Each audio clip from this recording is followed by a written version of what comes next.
Hello friends, आप सभी का स्वागत है आपका अपना यूट्यूब चैनल सोनम क्लासेज पर। मैं राजीव कुमार आप सभी का बहुत बहुत स्वागत करता हूं। फ्रेंड्स, आज के इस वीडियो में हम बात करेंगे लुसेंट प्राचीन इतिहास पार्ट 2 में ब्राह्मण, आरण्यक तथा उपनिषद। संहिता के पश्चात ब्राह्मणों, आरण्यकों तथा उपनिषदों का स्थान है। इनसे उत्तर वैदिक कालीन समाज एवं संस्कृति के विषय में जानकारी प्राप्त होती है, यानी ब्राह्मण, आरण्यक तथा उपनिषद में। फ्रेंड्स, ब्राह्मण ग्रंथ वैदिक संहिताओं की व्याख्या करने के लिए गद्य में लिखे गए हैं। प्रत्येक संहिता के लिए अलग अलग ब्राह्मण ग्रंथ हैं, जिसे नीचे सारणी में दिया गया है। आगे देखेंगे वेद और ब्राह्मण ग्रंथ। ऋग्वेद जो है ऐतरेय तथा कौशिकी है, यानी ऋग्वेद का ब्राह्मण ग्रंथ ऐतरेय तथा कौशिकी है। यजुर्वेद यानी तैत्तिरीय तथा शतपथ। उसके बाद देखेंगे सामवेद जो पंचविंश है, यानी सामवेद का ब्राह्मण ग्रंथ पंचविंश है। अथर्ववेद का गोपथ है। आगे देखेंगे इन ब्राह्मणों से हमें परिचित के बाद और बिंबिसार के पूर्व की घटनाओं का ज्ञान प्राप्त होता है, यानी इन ब्राह्मण ग्रंथों से हमें परीक्षित और बिंबिसार के पूर्व की घटनाओं का ज्ञान प्राप्त होता है। ऐतरेय में राज्याभिषेक के नियम एवं कुछ प्राचीन राजाओं के नाम दिए गए हैं, यानी कुछ प्राचीन राजाओं के नाम जो है कहाँ दिए गए हैं, ऐतरेय में। आगे देखेंगे शतपथ में गांधार, शल्य, कैकय, कुरु, पंचाल, कौशल, विदेह आदि राजाओं का उल्लेख मिलता है। कहाँ पे? शतपथ में। वैदिक साहित्य में ऋग्वेद के बाद शतपथ ब्राह्मण का स्थान है। आरण्यक में यज्ञ से जुड़े कर्म कांडों की दार्शनिक और प्रतीकात्मक अभिव्यक्ति है। किसमें? आरण्यक में। आगे देखेंगे उपनिषदों की कुल संख्या जो है 108 है, यानी उपनिषदों की संख्या जो है कितना है? 8 है, जिनमें 13 मूलभूत उपनिषद की श्रेणी में रखा गया है। इसमें यज्ञ से जुड़े दार्शनिक विचार, शरीर, ब्राह्मण, आत्मा तथा ब्रह्मा की व्याख्या किया गया है। आगे देखेंगे स्त्री की सर्वाधिक गिरी हुई स्थिति मैत्रेयी संहिता से प्राप्त होती है। कहाँ से? मैत्रेयी संहिता से प्राप्त होती है, जिसमें जुआ और शराब की भांति स्त्रियों को पुरुष का तीसरा मुख्य दोष बताया गया है। कौन सा दोष? तीसरा मुख्य दोष बताया गया है। शतपथ ब्राह्मण में स्त्री को पुरुष की अर्धांगिनी कहा गया है। किस ब्राह्मण में? शतपथ ब्राह्मण में स्त्री को पुरुष का अर्धांगिनी कहा गया है।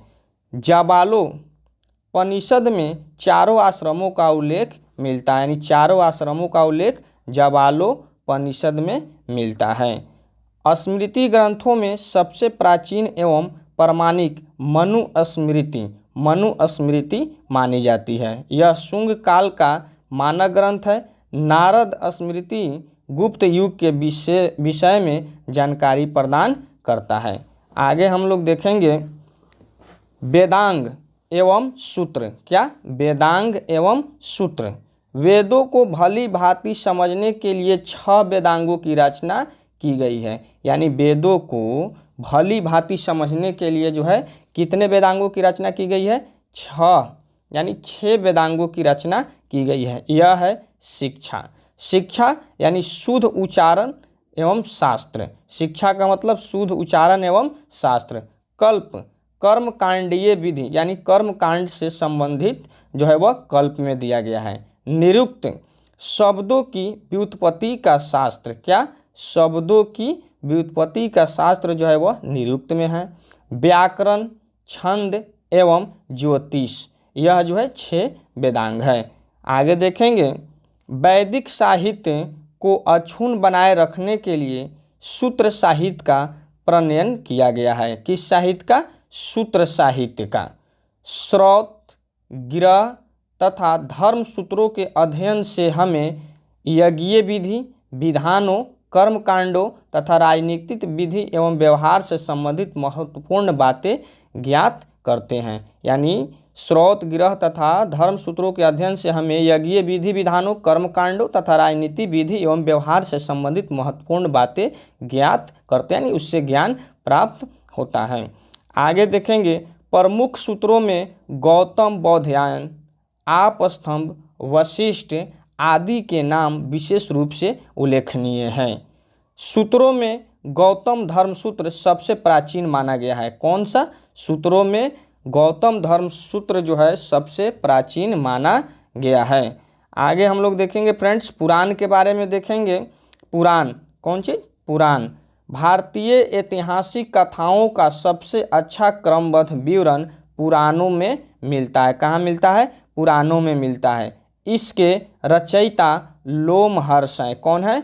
लोमहर्ष हैं, अथवा इनके पुत्र उग्रसर्वा, कौन सा? उग्रसर्वा माने जाते हैं। यानी पुराण के रचयिता लोमहर्ष है अथवा इनके पुत्र उग्रसर्वा माने जाते हैं। इनकी संख्या 18 है। कितना है? इनकी संख्या 18 है, जिसमें केवल 5 मत्स्य पुराण, वायु पुराण, विष्णु पुराण, ब्राह्मण एवं भागवत में ही राजाओं की वंशावली पाई जाती है। किसमें? मत्स्य में, वायु में, विष्णु में, ब्राह्मण में एवं भागवत पुराण में ही राजाओं की वंशावली पाई जाती है। कह रहा है पुराणों में मत्स्य पुराण सबसे प्राचीन एवं प्रमाणिक है। यानी पुराणों में मत्स्य पुराण जो है सबसे पुराना और प्रमाणित है। आगे देखेंगे, अधिकतर पुराण सरल संस्कृत श्लोक में लिखे गए हैं। किस भाषा में? संस्कृत भाषा में लिखे गए हैं। अधिकतर पुराण जो है यानी अत्यधिक जो है वह संस्कृत भाषा में लिखा गया है। स्त्रियां तथा शूद्र जिन्हें वेद पढ़ने की अनुमति नहीं थी वे भी पुराण सुन सकते थे। पुराणों का पाठ पुजारी मंदिरों में किया करते थे। यानी पुराणों का पाठ जो है पुजारी कहाँ किया करते थे? मंदिरों में। सामाजिक एवं सांस्कृतिक दृष्टि से अग्नि पुराण का काफ़ी महत्व है, जिसमें राजतंत्र के साथ साथ कृषि संबंधी विवरण भी दिया गया है। यानी सामाजिक दृष्टि से और सांस्कृतिक दृष्टि से जो है अग्नि पुराण जो है काफ़ी महत्व है, जिसमें राजतंत्र के साथ साथ जो है कृषि संबंधी विवरण भी दिया गया है। आगे हम लोग देखेंगे बौद्ध, जैन एवं अन्य साहित्य। बौद्ध, जैन एवं अन्य साहित्य। जातक में बुद्ध की पुनर्जन्म की कहानी वर्णित है। किसमें? जातक में बुद्ध की पूर्व जन्म की कहानी वर्णित है। हीनयान का प्रमुख ग्रंथ कथावस्तु है।